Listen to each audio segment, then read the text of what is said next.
அது வந்து எக்ஸ்பிளைன் பண்ணது. இப்போ நான் கீயை க்ளோஸ் பண்ணால் என்ன நடக்கும் அதுன்னு சொல்கிறதுக்கு. ஸோ இதில் வந்து சக்கர என்னென்னு சொல்லிடுறேன். இது வந்து ஒரு வயரு, சரியா? இதோட பேர் தான் என்னென்னா காம்பஸ், சரியா? இப்போ வந்து இந்த இருக்கு, சரி இருக்கு, அது வந்து உடச்சிட்டேன்னு நினைக்கிறேன் யாரும். இப்போ நல்லா பாரு, இதில் வந்து இது பாசிட்டிவ், இது நெகட்டிவ், இந்த ஒயர் பாசிட்டிவ். வீடியோவில் தெரியுதா ஓரளவுக்கு? இந்த ஒயர் நெகட்டிவ், இந்த ஒயர் பாசிட்டிவ். இப்போ நான் என்ன பண்ணுவேன், இது வந்து பாசிட்டிவ் கூட நெகட்டிவ், அதாவது புரியுது என்ன சொல்ல வரேன், வளர்கிட்டு இருக்கேன். இதை பாசிட்டிவ் கூட கனெக்ட் பண்ணிட்டேன்னா லூப்பில் கரண்ட் போட ஆரம்பிச்சிடுமா? அப்போ கரண்ட் போகிறத பொறுத்து இது வந்து டிஃப்ளெக்ஷன் காட்டும், கரெக்டாக இல்லையா? நான் எந்த இடத்துல டிஃப்ளெக்ஷன் பார்க்க போகிறேன்னு எனக்கு தெரியல, அதனால கேள்வி கேட்க முடியாது. இது வந்து உட்காந்து எக்ஸ்பிளைன் பண்ண போதும், கதை பேச சொன்ன கதை பேசிக்கிட்டே கிடக்குறது. மாதுளை ஜூஸ் கேட்குறாங்க, மாதுளை குட்டியா? தம்பி நீ நிறைய கேர்ள் ஃப்ரெண்ட வச்சுக்கிட்டு சாக போற இன்னைக்காவது. நான் ஏன்டா பார்க்கணும்? சரி சரி, வெட்டி கதை பேச வேணா. சரி டேய் போதும்டா. இப்போ வந்து நான் ஒன்று பண்ண போறது, நான் கனெக்ட் பண்ண போறேன், சரியா? ஸோ பாசிட்டிவ் நான் கனெக்ட் பண்ணிட்டேன். அப்புறம் பாசிட்டிவ் ஒயர் இந்த வழியா உள்ள போகுதா, கரெக்டா இல்லையா? பாசிட்டிவ் ஒயர் அந்த வழி. சரி இது பார்த்தோன்னா வெறும் 2 அட்டை, இதுக்குள்ள ஒண்ணுமே கிடையாது, இதுக்குள்ள மேக்னெட் ஒழிச்சு வச்சிருக்கேன் அப்படின்னா எவனாச்சும், சரியா? இது வெறும் 2 அட்டை, அந்த நம்ம மல்டிமீட்டரோட அட்டை. ஏன்னா அந்த ஒயரை கொஞ்சம் தூக்கி காமிக்கணும். இப்போ நல்லா பாரு, கரண்ட் இந்த டைரக்ஷன்ல போகுது, கரெக்டா? அப்போ கரண்டோட டைரக்ஷன் வந்து மெயின்டைன் பண்றேன்னா தெரியுதா? அந்த இடத்துல மார்க்கர்ல இருக்கு, சரியா? ஏன்னா அப்போதைக்கு வந்து நம்மள்ட்ட பட்ஜெட் ரொம்ப ப்ராப்ளம், டிவியில் இப்படி எழுத முடியாது, அப்போ மார்க்கர் வச்சு பேப்பரில் எழுதிக்க வேண்டியதான். அப்போ இந்த வருஷம் இப்படி வருதா, புரியுதா? எனக்கு கரண்ட் அப்படி போச்சுன்னா அப்புறம் இங்கே அப்படி தானே போகணும்னு கேட்காது, அப்படி போன கரண்ட் இப்படி தானே வெளியே. இப்போ நல்லா பாரு, நான் வந்து இதை கீழே வைக்கிறேன், சரியா? இப்போ கீழே வைக்கிற கரண்ட் எப்படி போகுது, ஒயருக்கு பின்னாடி வச்சிருக்கேன். அப்போ இப்படி போக போகுது, போறப்ப மேல டிஃப்ளெக்ஷன் இருக்கணுமா? சரி இப்படி போகுமா? கரண்ட் இப்படி போகுது, அப்ப இது வந்து மேல இப்படி போய் தட்டி விட்டு போயிருமா, கரெக்டா இல்லையா?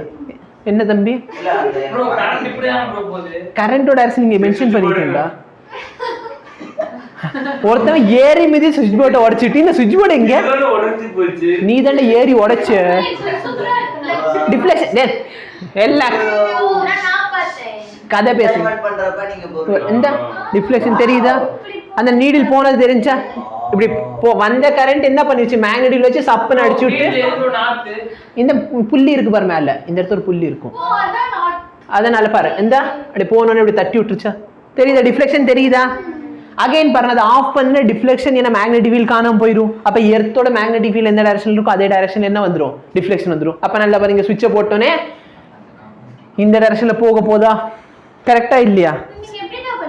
இது சும்மா அனிமேஷன், இது ஒன்றும் பிரச்சனை இல்லை. இது வந்து இங்க பாரு, இந்த ஓப்பா இந்த கிளக் இந்த போற, புரியுதா?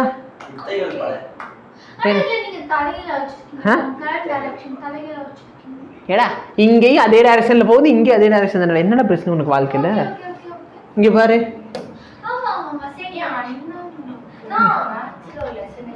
என்ன இந்த வயர்ல இந்த சைடு, அந்த வயர்ல அந்த சைடு, புரியுதா? என்ன கஷ்டப்படுற? கரண்ட் இப்படி போகுது, கீழே இருக்க நில தட்ட போகுது, என்னதான்டா பண்ற, புரியுதா? இதே வந்து இப்ப தலைகீழ வச்சிருக்கோம், பேட்டரி மட்டும் மாத்தி போட்டாச்சு, கரெக்டா? முன்னாடி வந்து கரண்ட் அப்படி போச்சு, இப்ப பேட்டரி வந்து தலைகீழ வச்சாச்சு, அப்ப இந்த சைடு தள்ளி விட்டுருச்சுமா? அப்ப நல்லா பாரு, அதே வந்து இப்ப நான் தூக்கி என்ன பண்ண போறேன், இந்த சைடு கொண்டு வந்து வச்சிட போறேன். இந்த சைடு வந்து கரண்டோட டைரக்ஷன் உல்டாவா, கரெக்டா இல்லையா? அப்ப பேப்பர் எங்க மாறிச்சு, பேப்பர் லேசா தள்ளி, சரியா? அப்ப கரண்ட் இப்படி வரப்போகுது, கரண்ட் இப்படி வருமா? கரண்ட் இப்படி வந்துச்சுன்னா இப்படி தள்ளி விட்டுருமா? அப்ப இந்த நீடில் வந்து கீழ் சைடு வரணுமா? வாங்க வாங்க, மாயமில்லி மந்திரமில்லி வந்துருச்சா? என்னடா பிரச்சனை உனக்கு? சொல்லு, கரெக்டு தானே? இப்படி தானே தள்ளிச்சு, அப்ப என்னதான் இந்த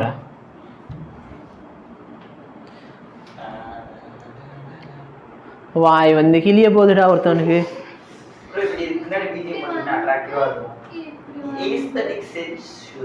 ஸ்பெல்லிங் சொல்லு. இங்க பாரு, இப்ப கிளிக் பண்ணோனே தெரியுதா?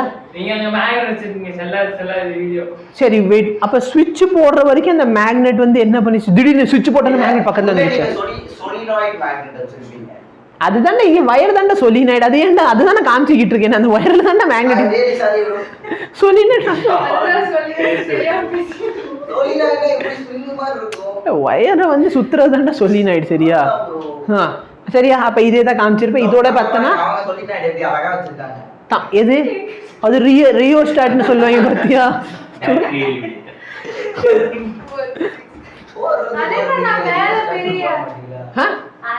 அது காட்டுறதுக்கு இப்படி போகுது அப்படின்ட்டு. இதுல இப்படி வருதா? அவ்வளவுதான். சரியா? ஓகே. Any difficulty? அப்ப நல்ல பாரு, suppose right hand thumb rule இந்த டைரக்ஷன் நீ வயரை பிடிச்சிருக்க அப்படின்னா இது ஏன் கை இல்லடா. சரி எந்த பாரு, இது ஏன் கை. இங்க பாரு, இப்ப இந்த டைரக்ஷன்ல போறேன்னா இங்க பாரு, கீழே வந்து இப்படி, மேல வந்து இப்படி. சொல்றது புரியுதா? Any difficulty? Right hand thumb rule use பண்ணிக்கோ.